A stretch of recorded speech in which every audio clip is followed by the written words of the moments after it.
When I saw that, I was like, oh my gosh, they did such an amazing job of displaying that character. It seems like it cares, but it's kind of changeable. You can't really trust that mind to be in charge, and that's the whole point. Yeah. It shouldn't be the thing that decides who I am, and it shouldn't be the one at the control panel. But at the same time, there is a place for that too. There's a moment where anxiety just reminds Riley, like, oh, you have a test, so you should probably study for your test, or something Yeah. like that.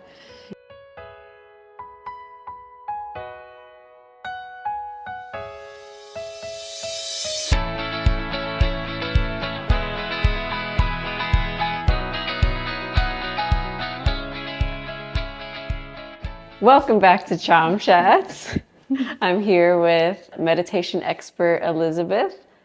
Can you introduce yourself? Yes. So, hello. I'm Elizabeth. I'm a meditation guide from Brooklyn, and I've been doing meditation for about 15 years, and I've been guiding for 10 years. Great, thank you. So recently we watched Inside Out 2 together. Yeah.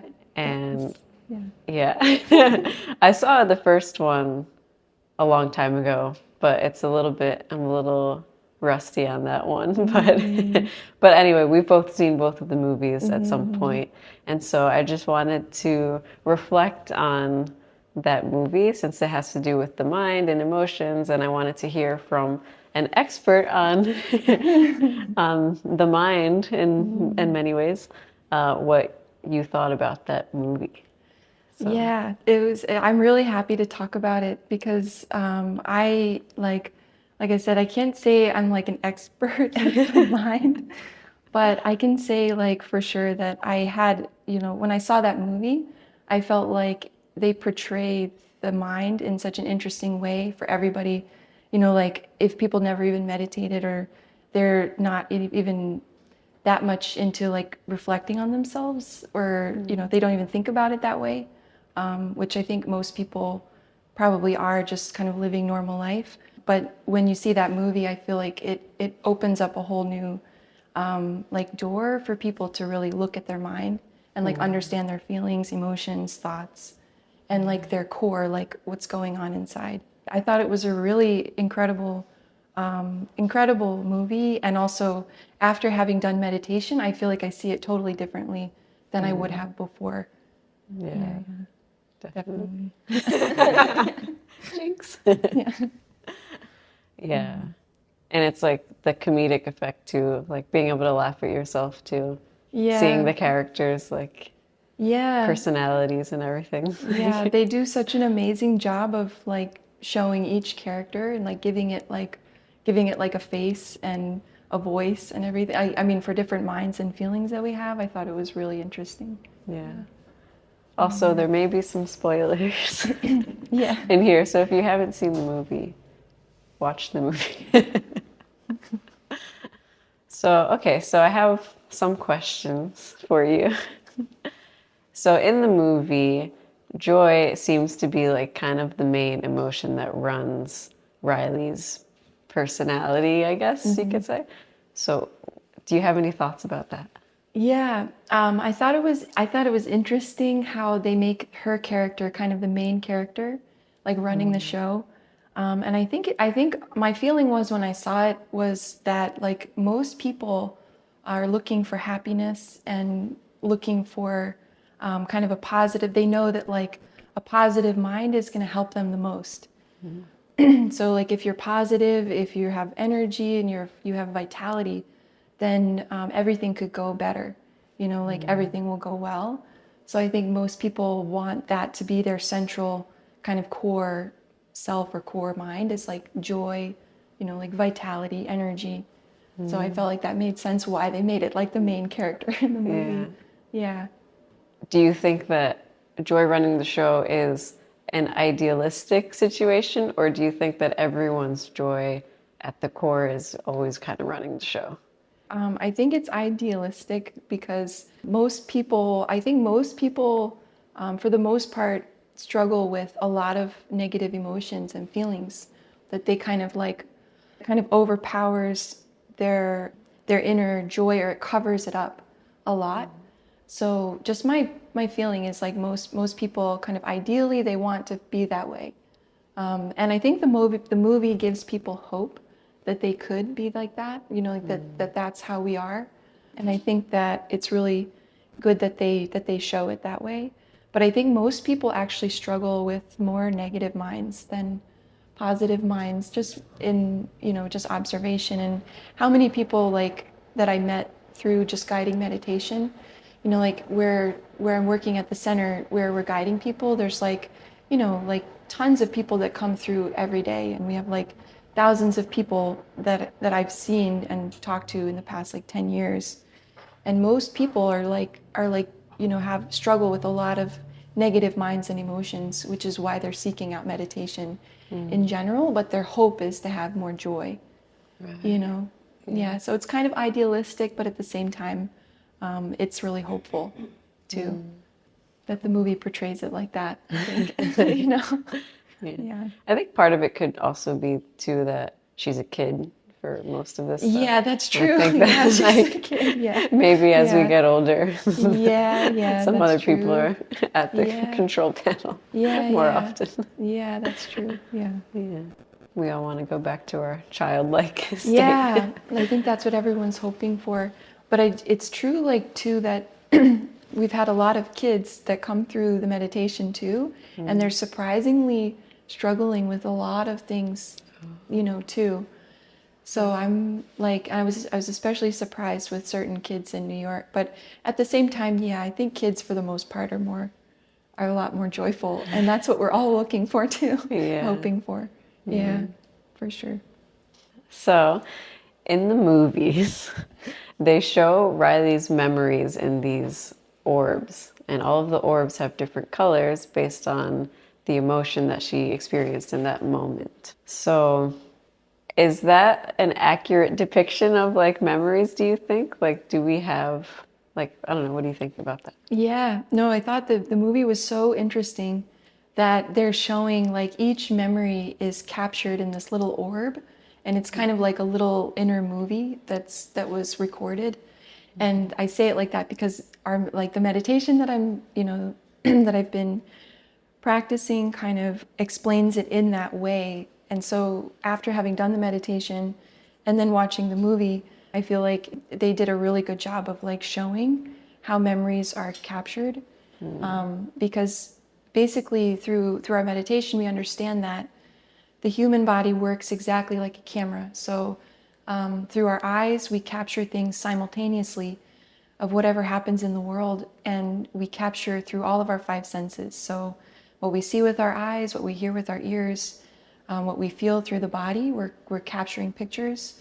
And the emotion is also captured along with the whole scene. But the emotion is kind of subjective, like it's according to your own perspective. You captured that moment and you store it inside and kind of bury them, or they keep accumulating over your lifetime. And what we've realized through meditation is that all these things are kind of sitting inside of us, like, and the movie shows that there's just like endless amounts of these like orbs, with all these memories, and there's like a sad one or there's a happy one, there's all these different experiences that are captured inside, and they're just kind of like accumulating. So that I felt was really accurate and really interesting to portray it kind of like artistically, like in the movie. It's really amazing how they show that. Yeah, because I found it, I mean, through my meditation, like I realized how true that is, that we accumulate so much over time, like, and it's all just kind of sitting inside. And she was only like 10. I know, that's the She had thing. like Like, thousands of I know. orbs. It's like crazy how much you think about, like how many moments we would capture in a single day in our life. It's endless. So in Inside Out 2, we may be jumping back and forth, but there was a moment when Joy was trying to get rid of all of like the negative memories, like whether it was embarrassing or sad or something like that. She wanted to throw it into the back of the mind so that Riley never had to think about it again or something like that. And to me, I guess that seems like those memories can't just be looked at objectively without her being sucked into those emotions, I think. Otherwise, why would Joy want to get rid of them? So, is there a way that we can still have those in us, but not feel so sucked into those emotions from that moment, or be able to see it more objectively? Yeah, I think the way that in the movie they show, Joy kind of throwing the memories in the back of the mind, and there's like this kind of like this wasteland of memories Yeah. in the movie, like in the mind. There's so many, like it's just like this like endless amount of like wasteland of like unwanted memories and things. And it's interesting now after having done the meditation, because now we kind of have discovered and known that there's a way to release them and let them go and process them instead of just pushing them in the back of the mind. And I don't think it really, what I realize now, it doesn't really work to just push them to the back of the mind and try to ignore them, or try to just, forget about them, because they stay hidden inside and they affect us in so many ways we don't even realize, like even subconsciously. So when the movie shows that, I was kind of like, oh, like, I wish people knew that there's like a way to actually like clean these things out. Like, you can clean out and throw away and empty your mind just like you would anything like that needs to be cleaned. But I liked the way that the movie shows this because now we can visually see it, but basically those, I realize now after having done meditation that there's so many things that are hidden. And until we actually pull them out and face, kind of like confront certain things and learn, if we have a tool or a method to learn how to process them, then we can do it, naturally and not like, forcefully pushing them down or ignoring them, pretending they're not there. If we have a tool that we can use to kind of like reflect on these things, process them, and then release them completely, we'd be so much better off. Yeah. So we can't just like throw them in the back of the mind and pretend Yeah. that they don't exist. We need to have a way of like addressing the things that are going on inside. And I think that movie also opens up, it kind of sheds light on that too, that like it's so important to do self-reflection, to really understand what's going on in your mind.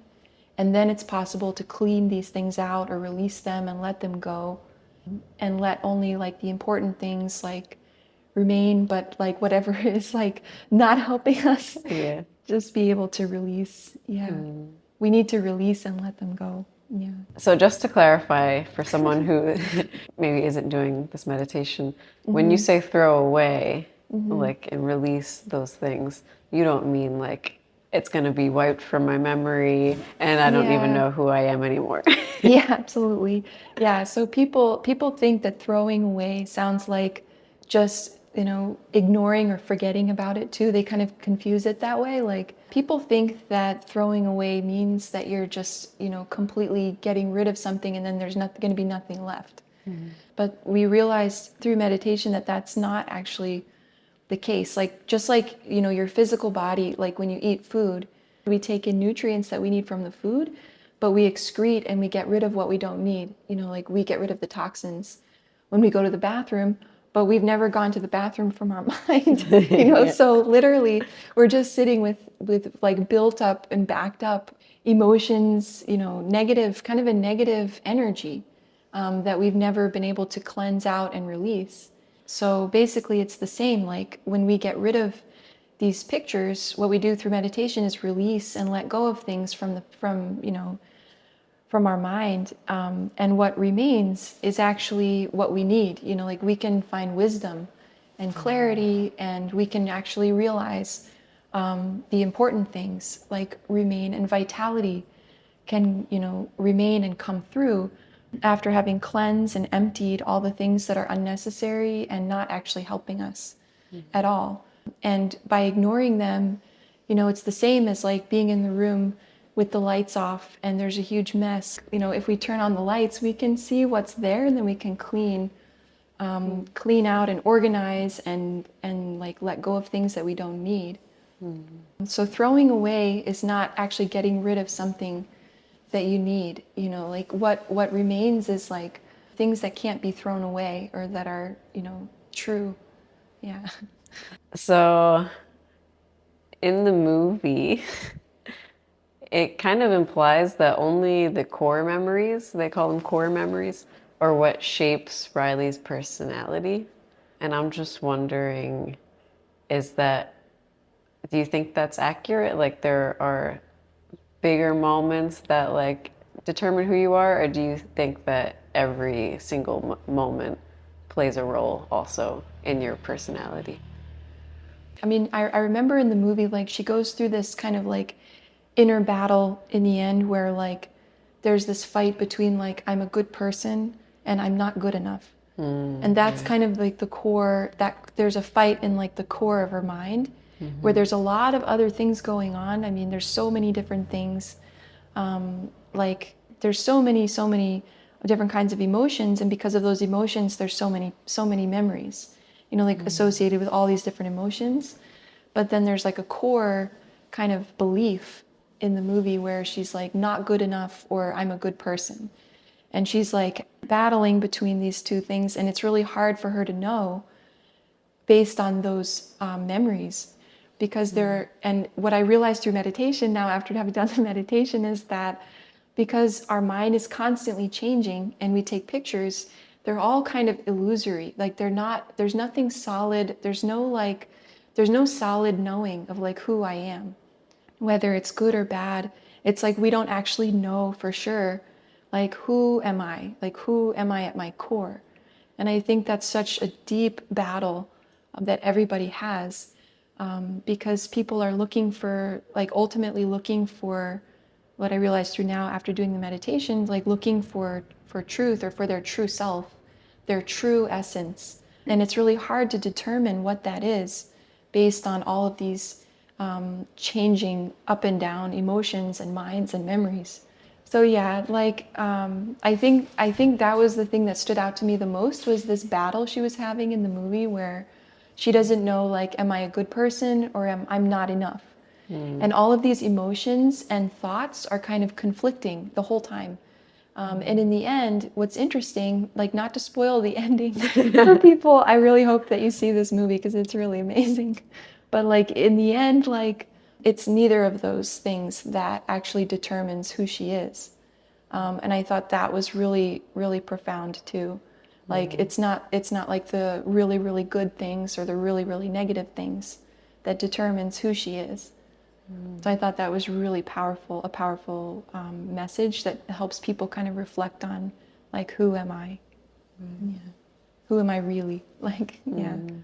So in the movie, they show that all emotions are important, even the ones that we might find unpleasant. Like I know in the first one, there was like a big realization that they needed sadness there. Like Joy was trying to like Mm-hmm. not make, keep Riley happy and whatever, but then it turned out that she actually really needed to express her sadness at some point.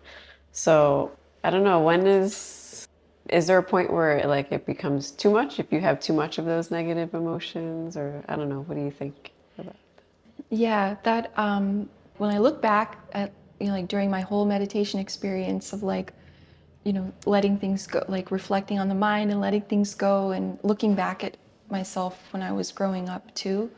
A lot of our emotions and our reactions are coming from, are kind of skewed by having so many things in our mind. But there's like a real kind of a natural, like a true feeling that's there. So sometimes we need to be able to connect to our true, honest feeling inside, but it gets completely confused or scattered by all these things in our mind. So the more, I think the more we cleanse the mind and let things go, we can be in touch with our true feeling, like our honest, true feeling. Like in the first movie, her honest, true feeling of sadness, you know, actually helped her to be honest with herself and then connect with her true feeling. And so it was kind of like her, like a true, you know, true mind that felt that emotion. Whereas like when the movie shows she has so many emotions and so many other things going on, she can't connect to her real feeling, and then she acts in ways that she wouldn't normally. Like in the first movie, she runs away from home, and what makes her realize that she was wrong was actually admitting that she was sad, you it? know. instead of being defiant and just, running away. And in the second movie, it was kind of similar, where, she goes into a panic attack, like a full on panic attack. And the only thing that actually saves her from that is admitting that she was wrong. Like her mind, her thinking, her way of being, where she was totally like taken over by this desire for attention, wanting to be the best. And she was like in a hockey game and she's trying to like defeat everybody. And she wanted to be liked by the other team that had like popular kids. And then she was like kind of ignoring her close friends that were on the other team, and she was like fighting against them. And all of these minds of like fighting and competing and like trying to get ahead of everybody else, and trying to beat people down. Actually, she, at the core of her mind, she thinks that she's not good enough, but she's charging forward with all this competitive mind, trying to like defeat other people.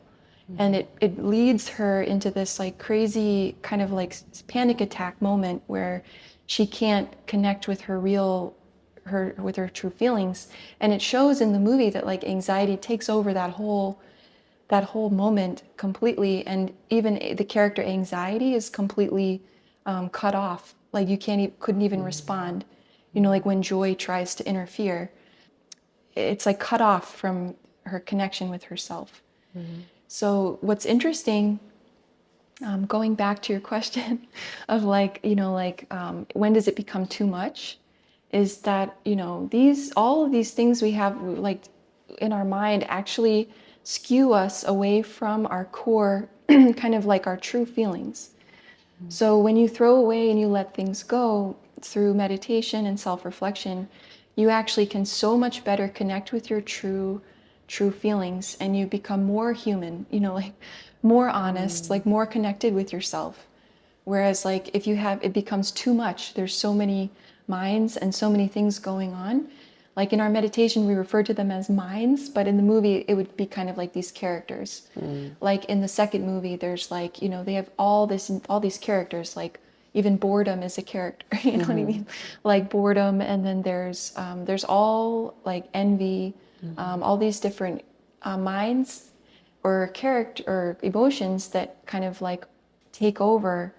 And it only is at a certain point where, she kind of realizes that she was wrong, or her way of thinking is a little bit off, like then she can start to kind of come out of it and let them go. So it definitely becomes too much, when we have so many things going on inside.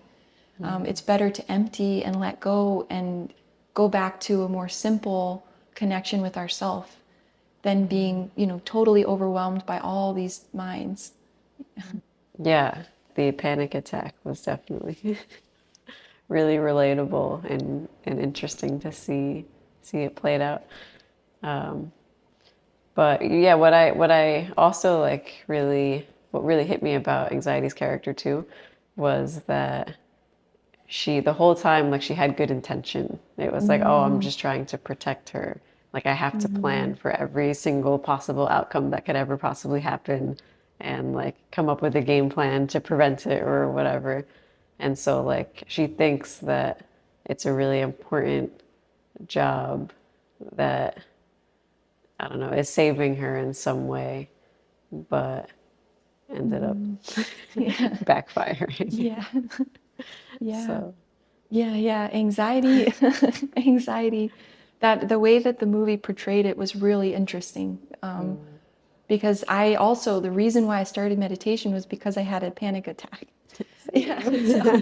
So when I saw that, I was like, oh my gosh, they did such an amazing job of displaying that character, like, and even how the character is like not totally genuine about what it said. It's like everything, like it seems like it cares, but it's kind of changeable. right. Like it's not a solid, it's not like you can't really trust that mind to be in charge. And that's the whole point. Is like, Yeah. it shouldn't be the thing that decides who I am, and it shouldn't be the one at the control panel, like it's like, but at the same time, the way the movie shows, like at the very end, after anxiety is kind of overcome, or like, it loses the control. In other words, like the panic attack, like everything kind of like Riley overcomes that moment. And I remember there was an interesting moment where she really had this moment of like this battle between I'm not good enough or I'm a good person. And then she just kind of like lets go of all of that. And then she admits that I can be selfish. Like I'm wrong, like at this moment. I can be selfish and I can be this, I can be that. She's being honest with herself. And that was such a powerful moment because it really helped her to come back to reality and to come out of the panic attack. And I felt like the meditation that I did also just it over time it helped me do the same thing of like being really honest when I look at my mind, really, really clearly see all the different angles of what's going on inside.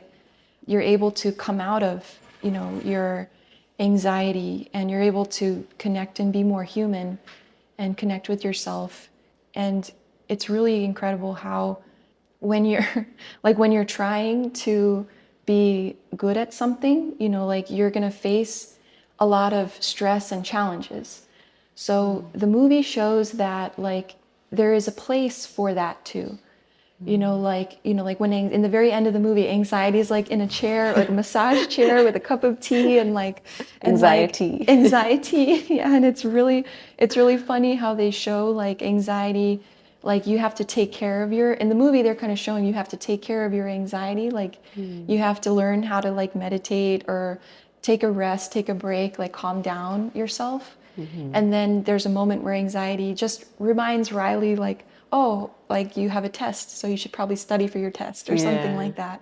Yeah. It's like there's a place for that too. Like there's a place for stress when it comes to like pushing ourselves, challenging ourselves to be better, pushing yourself outside of your comfort zone. But there's a balance, and if without self-reflection, we will never be able to harness that perfect balance.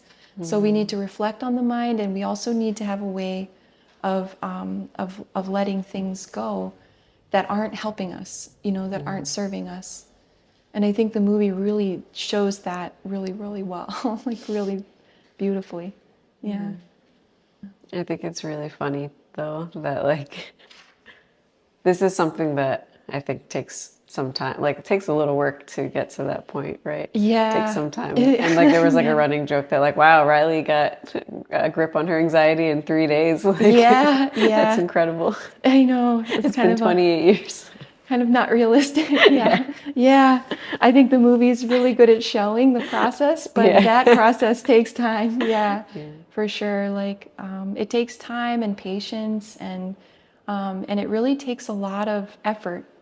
Like people have to put in the effort um, to actually confront their mind and reflect and meditate, in order to get something back. It's not just going to happen by itself. And if you keep going the way that you are, I'm speaking for myself where I was before meditation, like kind of on autopilot, like just doing things totally driven by all of these kind of like anxiety driven feelings.